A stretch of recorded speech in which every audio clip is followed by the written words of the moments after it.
Welcome back to NYSE TV Live. I'm Trinity Chavez in studio.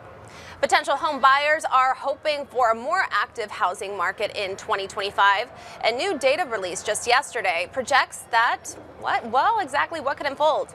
The National Association of Realtors has named what it expects to be the top 10 housing hotspots for 2025, with a majority of them residing in the South and Midwest regions. NAR Chief Economist and Senior Vice President of Research, Lawrence Yoon, is joining me now to talk about what these developments mean for buyers, sellers, and the broader economy. Good morning, Lawrence. Good morning. Thank you for having me.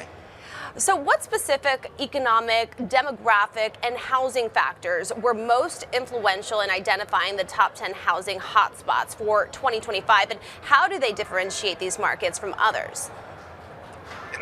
We looked at about 300 metro markets across the country, and it looks like the factors for more activity, more buying activity, more millennials able to get into the market, vast majority of the market. But we also wanted to identify who were the top 10 markets. And essentially, places like Hartford, Connecticut, Indianapolis, Kansas City. So what we are finding is that areas where we are seeing inventory growth, because lack of inventory has clearly hindered some of the first-time buyers, and also where the jobs gains are very robust, places like Phoenix, San Antonio. So we were looking at where the job growth, migration pattern, so various factors which we think will lead to a very upcharge activity in 2025. And, as you said, the South and Midwest regions feature prominently in the top 10 housing hotspots. What factors contribute to their dominance, and how might other regions improve their housing market dynamics? Places like Grand Rapids, it's been facing severe inventory shortage, even with the job growth, but it is still relatively affordable compared to rest of the country. So when you look at, market which is very pricey areas like the California market, activity can rise, but not to the extent because of the affordability challenges.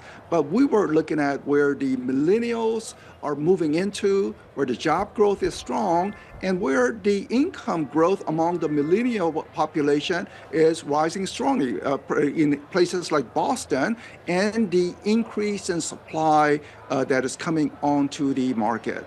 Now, I know you and your team are expecting mortgage rates to stabilize near 6% in 2025. How might this new normal, so to speak, impact buyers' confidence and overall market activity compared to previous years? When we had that 3%, 4% mortgage rate back in the immediate years after the COVID, those were special, exceptionally low mortgage rates. Now that the consumers have adjusted, getting used to the fact that mortgage rates has been bouncing around at 7%, but with the Federal Reserve expected to cut more rate cuts throughout 2025, we think the mortgage rate will settle at 6%, which is slightly below long-term 50-year average. So as consumers see stabilizing mortgage rate and continuing job growth, definitely based on how the stock market has reacted post-election, it looks like business confidence is up, business will invest more, business will hire more people. So job growth, stable mortgage rate, rising inventory, these are all good factors to boost home sales in 2025. But Lawrence, with the $410,000 on average median existing home price right now forecasted for 2025, what strategies can prospective home buyers employ to navigate affordability challenges in a competitive market, as you mentioned? First, stay well within budget. So one do not, if one has more moderate income, one should not strive for that medium-priced home, but look for starter home, which is below the median.